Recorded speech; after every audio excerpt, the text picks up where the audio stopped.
All right, welcome to the program. Today we are joined by Jen Frazier. Now, I'll take a pit stop here and tell you why she's here. So this is a special series that we're doing, talking with stakeholders who are teaching, who are leading public engagement training programs around the US. Okay, and we're talking to them and we're asking them all these hard questions about why they do what they do, how they do it, and what they're learning. So today, Jen Frazier is on the hot seat. Jen, welcome. Hi, thanks so much, Fanuel, for having me. I'm really glad to be here. Now, Jen does many things. Yes. Okay, she's a course director of Biochemistry 210, Science Communication at UCSF. So she's an adjunct professor there. But not only that, she's also the senior director in the Science Communication Lab. Okay, and Jen, please tell us a little bit about your background. How are you here today? How did you get here today? Okay, well, again, thanks for having me. And yes, it's providing I will try not to take the whole time describing how I got here because it's been a journey, but I think that also has really informed the course, so it's useful to start there. So I did a doctorate in biochemistry in cell biology, but biochemistry is part of it. I did a doctorate at the University of California at San Francisco, but realized while I was in graduate school that one of the things I loved most about science was sharing it. I always wanted to teach or be a professor, loved writing. So for the last 25 years, since leaving graduate school, I've been working in, I think we can get into this. One might call it science communication, but really a lot of it was what is termed informal science learning. So working in museums. And now I work at a small nonprofit, the Science Communication Lab, that does science documentary film and media. And I work with them not only on films, but really how to bring films into museum contexts and create public installations. So that's what I do as sort of my main, day job. But I'm really passionate about teaching and I love the course that I teach at UCSF. So I'm sure it's been very much informed by my experience as a practitioner. So it's good to get that on record. Yes. And thank you for that background because it provides nice context to what we're going to be talking about, which is really this course, right? The Biochem 210 Science Communication that you've been teaching at UCSF. So take us back a little bit. How did this course come about? Yeah. So again, I've always really liked teaching, even when I was in graduate school and it was teaching things like genetics or cell biology, being a TA. So I've always really enjoyed that aspect of any kind of work. And I've also really been passionate about mentoring early career scientists because I think that, not only because I was an early career scientist interested in science education and science communication, but I also have seen over the decades doing this work that it's really important to empower early career scientists, not just to, go into a career like documentary film or museums. I feel like all of us have really noticed, especially in the last 5 to 10 years, that having scientists feel they have the skills, abilities, and passions to communicate or engage with the public in whatever way is comfortable for them is really critical. So I felt really inspired to want to teach this class to give students, not just like, you don't like working at the bench, here are all these career options. Obviously this course I'm going to describe would be useful for that, but really it's more about helping students understand, get basic skills and understanding of what the many fields related to science communication and education are. And in some ways help them find their voice or their identity around how they might engage with the public, no matter what path they take. And I'd say in large part, the genesis of the class, because I was really interested in mentoring early career scientists, I was part of a grant, one of the PIs on the Center for Cellular Construction based at UC San Francisco, which is an NSF Science and Technology Center. And as part of the Center for Cellular Construction, I'd started an intern program. So it was for students in the center coming to work in the museum where I worked at the time. And, it was a very intensive, great internship experience. But it was 3 months, a lot of one-on-one, and there was high demand for that internship. So when the pandemic started, I worked with the center director, Wallace Marshall, and managing director, Deborah Singer, and said, okay, well, if we have to do everything by Zoom, why don't we expand how many people can have access to learning science communication? And we started this, what is a mini course. I think this will be the 4th year teaching it because it was, really popular. So we just kept going with it. I see. And you mentioned a key word there. So it's a mini course because Yes. I was just talking with Daniel Pomeroy at Harvard, and they have nano courses, right? And so there's a theme here. So in a sense, in the syllabi, right, I'm looking at this, it is jam-packed, right? In a short, Yeah. I think a week or two, 10 or so days, you're able to jam-pack it all. Tell us, how are you able to fit this thing into an existing sort of busy schedule? For these are graduate students, by the way, right? These are graduate students? Yes. So UC San Francisco is a biomedical sciences. I mean, there's both basic research, nursing, physicians, but there are no undergraduates. It's only graduate level and professional training. And the idea behind these mini courses, so then I'll get into my specific class, but I think starting, 10 years ago, they made it in the curriculum for first year students, in addition to sort of the fundamental courses like genetics or cell biology or biochemistry. They made it that during the spring quarter, there was an opportunity where students could take 2 different, what they call mini courses, which are intensives in sort of a specialized area. So the professors can choose what they want to teach. Maybe it's like the history of the cytoskeleton or bioinformatics, or there's a huge range, but it's an opportunity for students to really dive in and get some experience, training, or exposure to a much more specialized area. So I was already really familiar. I went to UCSF. I've collaborated a lot with faculty there.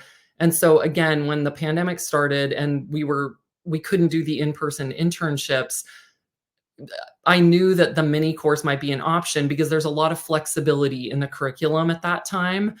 So a mini course, it's 20 hours of class time and then about 20 hours outside of class. So the students, of course, they're still doing their lab work, they're doing their rotations, but it is, they do have the bandwidth because they're first year students and they're doing their coursework. It is supposed to be a fairly intensive course. So we usually do it, some years it's a 2-week class, sometimes it's 3, but it's always 20 hours of in-class time. And, I aim for roughly like 20 hours outside of class on the curriculum that I'm sure we'll get to. Yeah. And so what are the students in your mind? Let me rephrase this question. What are the key things that you want students to leave knowing, right, after taking this course? Because one of your course goals, is to develop, and you mentioned this, to develop students' own science communication goals and practices through practical exercises and tools. So take us through, like, what are the core things that you're teaching students in this course?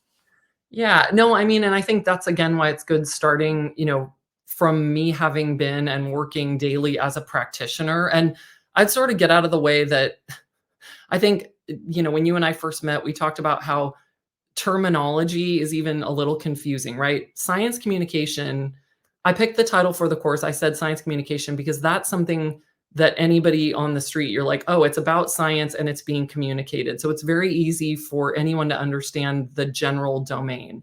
But those of us who are working in these fields, right? There's science communication, which is usually like, journalism, media, film.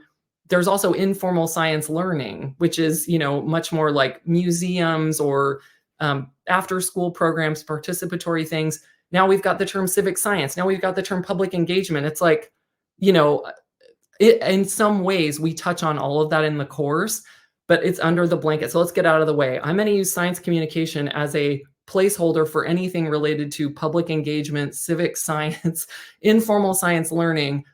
That's some of what comes out of this class. So what we do and what I really want the students to leave with is, of course, there is the kind of getting what I would call the fundamentals.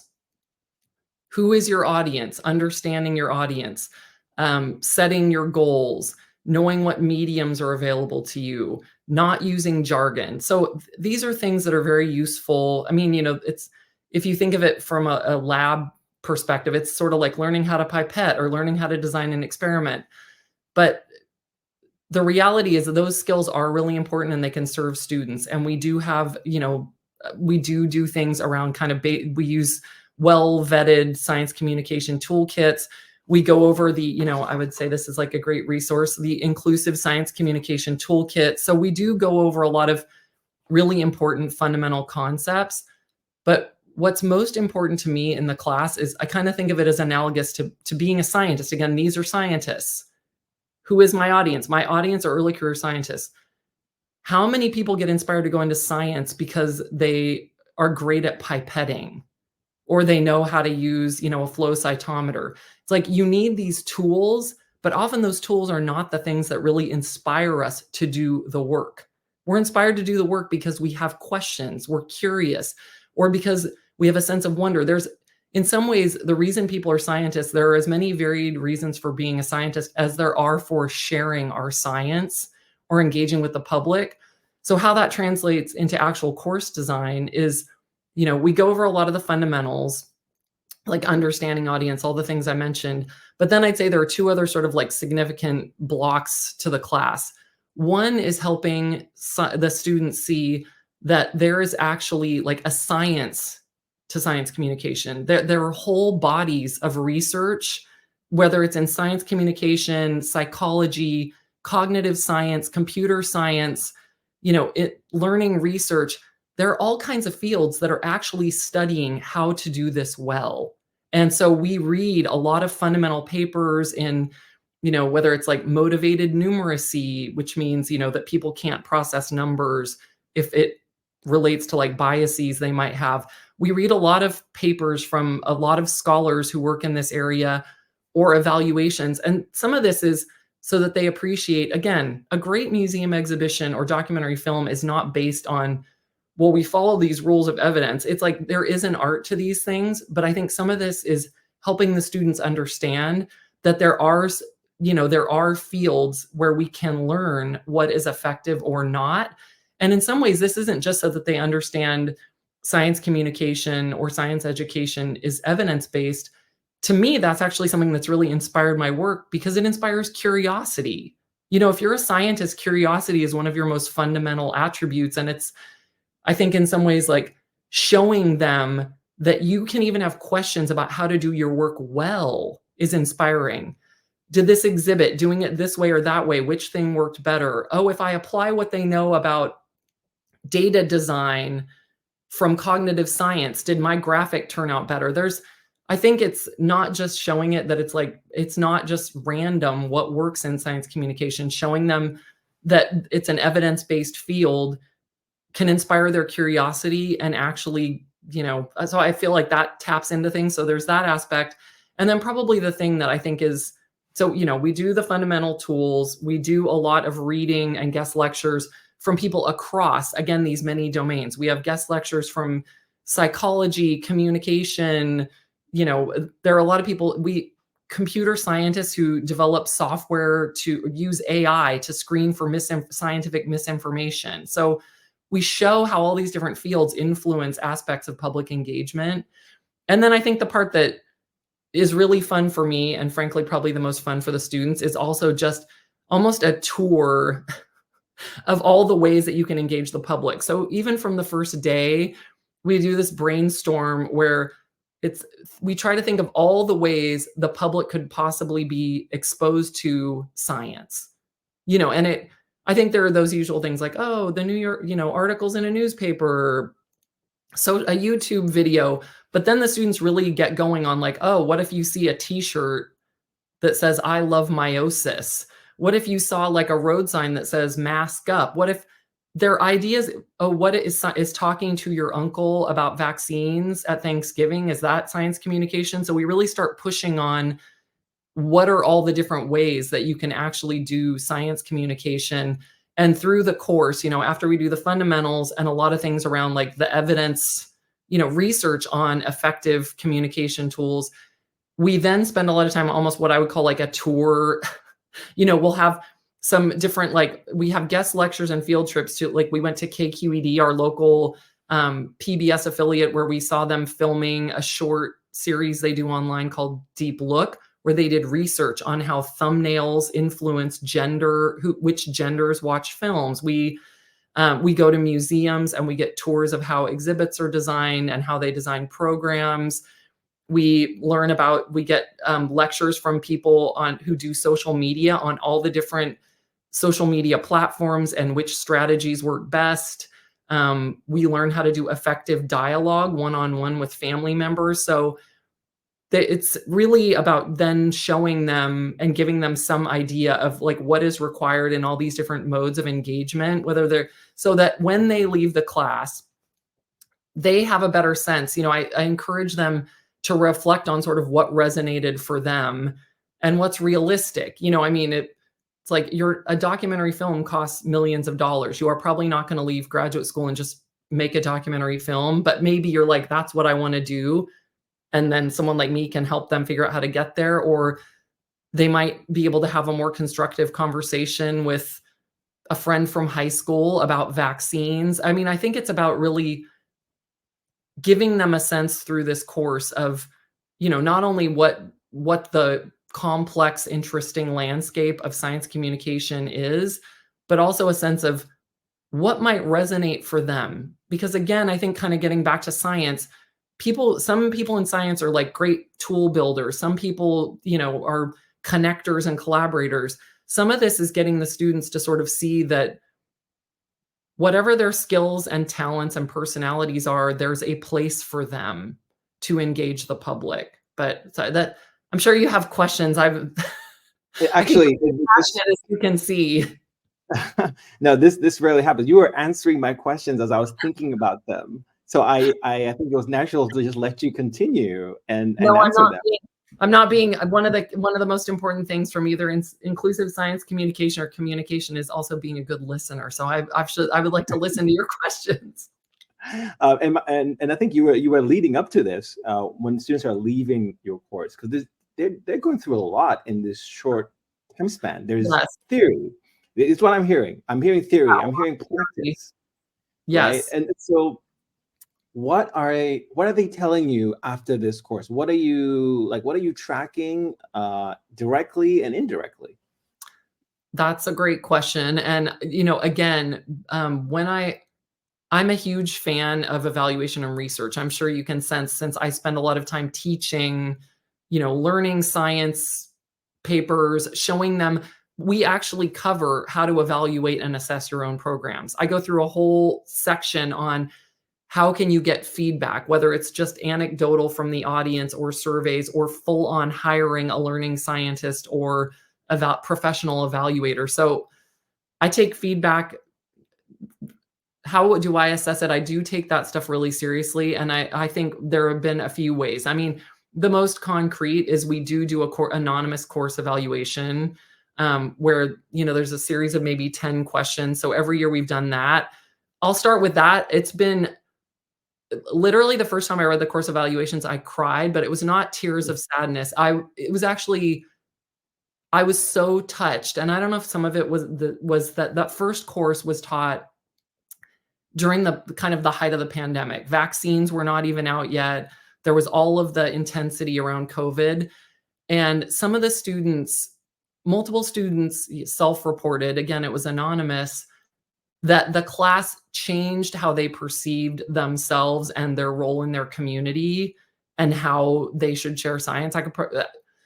It was just really touching because it felt like for some of the students, it was incredibly personal. And I saw that also in their capstone project is proposing anything they want to do. It can be pie in the sky, really small. So the evaluations, I feel like for some of the students, it's like profound how much it shifts their identity around, instead of keeping science in a little box, like I go to lab and I'm a scientist and I do this. It's like, I can see for some of the students that it really expands how they see their role as a scientist in their families and their communities. And so that's feedback I've definitely gotten every year.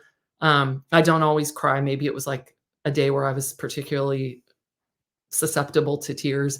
But the other thing that has come through loud and clear, and then I'll talk about how we're going to do a more formal assessment, is that multiple students say they think the course should be required. that it has absolutely helped them. And that's what, that they know how to do better communication. They know how to be clearer. And many of the evaluations say, this is, one of the most important classes I've taken. I wish this class should be required for every student. So the evaluations have been like amazing. I mean, I'm happy to share them with, well, I don't know if I'm happy to share them. I don't know what the IRB is around but we do that. And then what I'm also doing is, again, because this course has been supported by this, the Center for Cellular Construction and a grant from NSF, we are going to be doing a longitudinal survey. So I'm working with, a PhD trained social scientist. I'm a cell biologist. I know how to run a column and how to use a microscope. I'm working with a social scientist who's going to be not only coding and looking at the evaluations, but also doing a longitudinal survey to look at some facets of like, okay, I had the stated course goals. These students longitudinally, how has it impacted these different areas? Like, how has it impacted their affect around science communication? How has it influenced their identity, in addition to just fundamental skills and content knowledge? So we're working on that now, and then hope to publish that this year. I think that's fantastic. And I think evaluation is important because we know that it can be challenging to do, right? And so it costs money. You're going to do it well. Again, you can do course evaluation, and I'm not saying you always. I really value, and maybe this comes through in the class, and this is something I want to communicate to my students, valuing the expertise of others, right? I know, okay, I'm great at designing exhibits, exhibitions, programming for the public. I know what I'm good. I know how to do cell biology, or at least I used to. I know that I am not someone who knows how to design an unbiased survey. I know I don't know about inter-rater reliability. So depending on where you might want to publish or share these results, you may need to collaborate with or hire an evaluator. Again, any evaluation is better than no evaluation, but I would at the very least, suggest that people consult with an evaluator or someone who's experienced in rigorous course evaluation. But it does take funding. I mean, in this case, because it is part of an NSF grant, the course directors have been really, or the center directors have been really supportive of having evaluation and supporting the analysis. Yeah, because I think and thank you for sharing that advice. For those who may be watching this that are trying to design courses like this, right? Having that even from the get-go, right? The evaluation in mind. What is it that you're trying to do, right? And in your syllabi, you have actually 2 course goals, right? The second one I didn't say is to provide an understanding of what science communication is, why it is needed, and what strategies are effective across audiences through readings and discussion, right? And so I do want to push you a little bit on the evaluation. Is there a metric, a quantitative metric that keeps you up at night from this course? Quantitative, no. I mean, I've actually, and I have quite a bit, again, I'm not a social scientist. In my experience, I have been on a lot of R&D projects. I mean, I've led several NSF funded projects in informal learning where it's like there's the R and the D. I'm the D, right? I'm a program designer. Even designing this class, you're understanding your audience, you're setting goals and objectives, and then it's very difficult. In my experience, having worked, again, designing like museum exhibitions or data visualizations, most of the evaluations or even research I've seen is very qualitative, right? What number, in some ways, I guess it's like I would push back a little bit. What would be a quantitative, I feel like something this complex and varied where you're looking at, I guess you could make your evaluation a sliding scale 1 through 5, but then I feel like you're not going to capture the richness of like, how did this shift someone's identity? How do they see themselves as a science communicator going forward? So maybe you could make it quantitative, but then I'm not sure what I would want to know that would have a quantitative answer. But I mean, that's a good, I'm glad can you think of an example of a quantitative thing that would get out of a class like this? Yeah, in a way, in the sense that there are courses out there, it all goes back to your objective, right? Your course goals. I think Exactly. ultimately, whether they're qualitative or quantitative is probably not as important as what are your course goals, and is an answer, qualitative answer, sufficient for you to know, so that it allows you to adjust what you're Right. trying to do with the course, right? So whether, in terms of audience identification or something, maybe doing a test of some kind to tell you, okay, they don't know how to do X in this way, and then afterwards they feel more confident that they're able to do X, Y, and Z. Yeah. I don't know, right? It depends on the course goals. No, and I mean, that's good. It's good to like this is why I like feedback. This is gonna be our one-on-one evaluation. No, I mean, I think given this is something that is also important to point out. This course is really small. It's many students want to take it, but one of the things about the mini course is it is not supposed to be a lecture. It's supposed to be graduate form. It's supposed to be skills based and a lot of reading and discussion and a lot of critiques of individual projects. So I think that also supports more qualitative methods, like, and knowing the students and kind of getting a sense of what they're interested in and what they're learning. But I agree that, maybe there could be some pre and post. I can work with the social scientist I'm collaborating with, and maybe they can help me for this year's class. There's so much in here for sure. So you mentioned the students are telling you that they wish that this was part of their required curriculum. Yes. Well, yes, the students have definitely every year, at least out of the 12 students in the course, I'd say at least 4 or 5 say they wish that it was required. I see. Can you expand a little bit on that? Like, what else are they saying? Do they want a suite? Because they take this course, and can they take others? And I know there's another science policy course at UCSF, right? There is. So the two things that I'm aware of. So again, UCSF is a health sciences, graduate and professional school. There is no journalism department. There's no communications department. There's no, there are communications experts in health risk communication. But it's not like Berkeley or Stanford or Harvard, where there's like all these different departments where you could draw in faculty.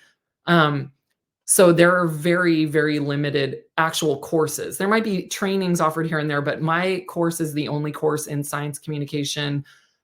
Keith Yamamoto, who many people listening may know, who's the current president of AAAS, he and Ben Rubin, also on the faculty at UCSF, teach a science policy course, a mini course. They teach a science policy mini course. I teach science communication, and we collaborate a lot and make sure we're covering different things. I guest lecture in their course.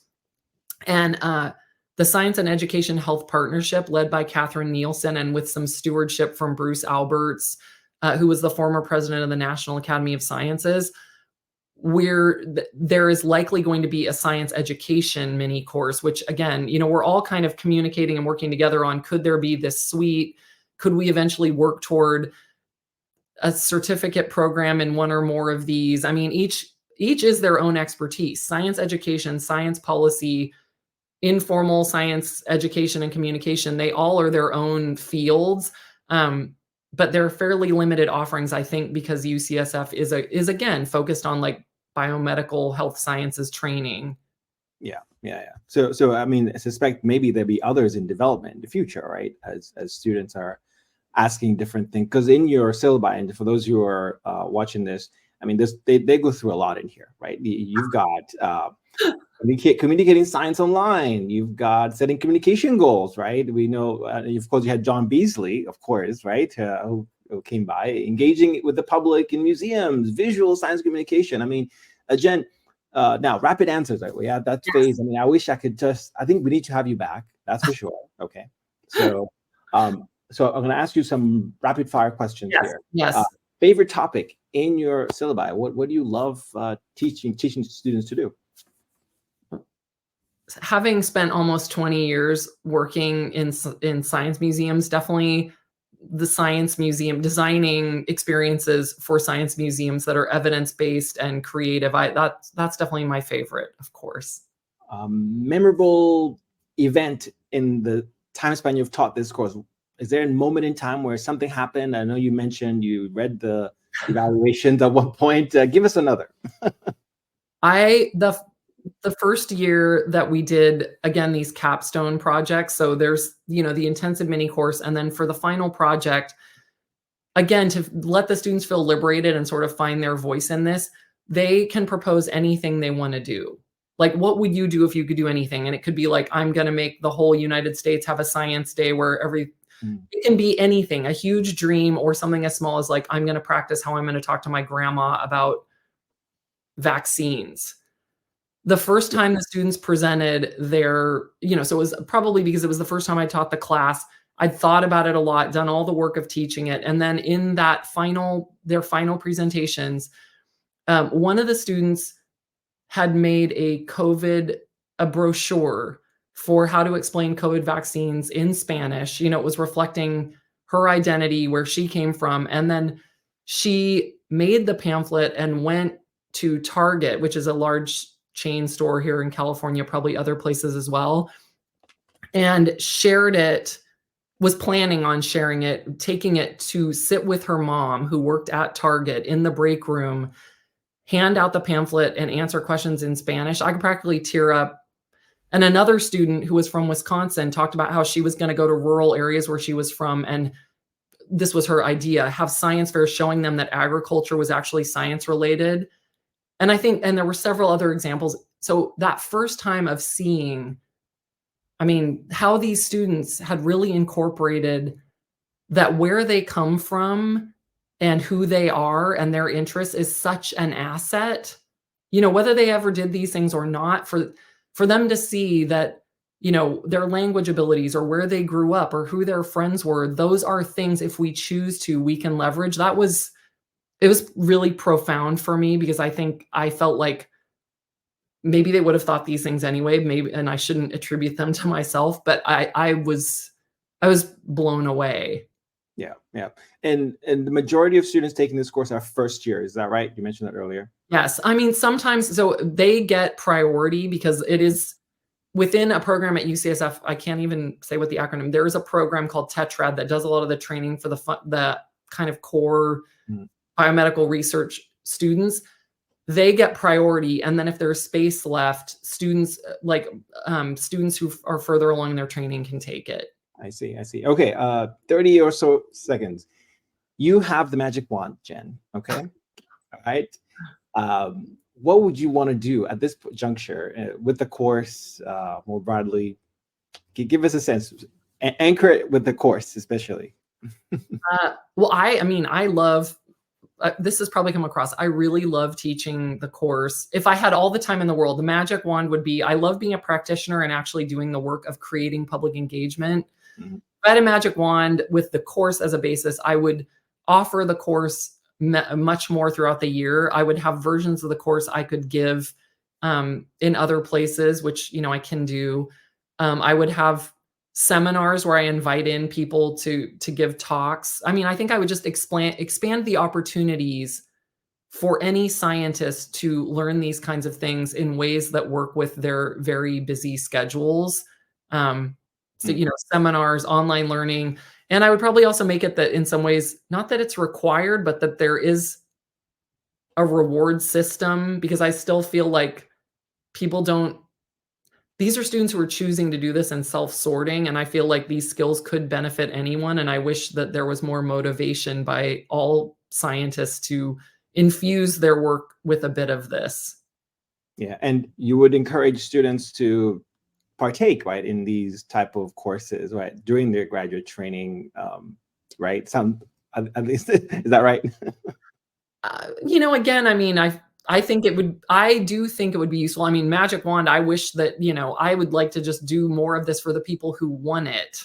I don't necessarily want to force science communication training on people, because if someone is not receptive, again, if we look at all the evidence, all these books, having read, all the research, if someone is not receptive to the message and does not want to learn it, it is not usually effective. So I don't necessarily, but I do think something that was about policy, education, and communication, I think it would be nice if even a school like UCSF that's very research focused, if they did have one introductory course on the interface of science and society, ethics, policy, education, and communication, I think that would be tremendous. And it would give students a sense of the importance of their role in society and ways they might engage that suit their personalities, which is not just science communication, but these other areas as well. That's probably what I would push for the most, is one required course that touches on the interface of science and society and includes science communication and beyond. I can imagine ending this in any other way, Jen. That was a wonderful place. Ending this conversation in that manner. Thank you for sharing. No, I think we need to have you back. Oh, wow. I don't know. Well, given how long my answers were, and see, I'm already self-evaluating. That's one of the things I teach a student. I'm like, some of these answers were way too long, but I get very excited. I mean, these are in-depth conversations, right? Yes. And from this, there will be, I think there's so much in here, right? It's like a tree, many roots, many pathways for people to engage. I think we've covered so much ground that I think we need to have you back and dig in one of these things, right? For example, sharing curriculum, we didn't really get into that so much. And, where the students are after they graduate, because if they take the course and it's like 5 years later, by the time they're done, what happens to them, right? How does this course impact them? I think there's so much, and I know you're thinking about all of this. Well, maybe when the evaluation, again, I feel like very privileged that, and very grateful to the Center for Cellular Construction that they're supporting. We are going to be doing, hopefully, a longitudinal analysis of where the students are. Most of them would only be fourth years at this point, the starting cohort. But maybe I will definitely keep you posted, and maybe that would be a good time to come back. Or we could have a whole session on data visualization, or the Kool-Aid guy crashing through the wall. No, that's a joke. Jen Frazier, for having me. Thank you so much. We'll be looking forward for the next time. All right, and anybody out there, there are many Jennifer Fraziers in the world, but you can find me if you have questions. I always welcome anyone reaching out, and I'm happy to share resources, experience, and anything else. Wonderful. Thanks so much.